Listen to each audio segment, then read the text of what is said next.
Majelis Hakim Tingkat Banding pada Pengadilan Tinggi Palembang mengabulkan permohonan banding terhadap dua terdakwa korupsi Dodi Reza Alex serta Edi Umari dalam kasus OTT korupsi pengadaan barang dan jasa pada Dinas PUPR Kabupaten Muba tahun 2021. Terdakwa mantan Bupati Musi Banyuasin Dodi Reza Alex sebelumnya divonis oleh Tipikor Palembang dengan pidana penjara selama 6 tahun. Hasil bandingnya diperingan menjadi 4 tahun penjara. Sementara untuk terdakwa Edi Umari, mantan Kabid SDA PUPR Muba, dari 4,5 tahun penjara menjadi 4 tahun penjara. Juru bicara PN Palembang Sahlan Effendi SHMH saat dikonfirmasi pada Rabu 14 September 2022 membenarkan terkait diterimanya banding dua terdakwa tersebut.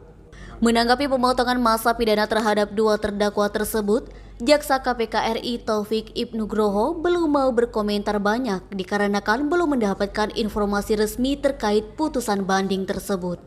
Fadli, Sumeko TV melaporkan.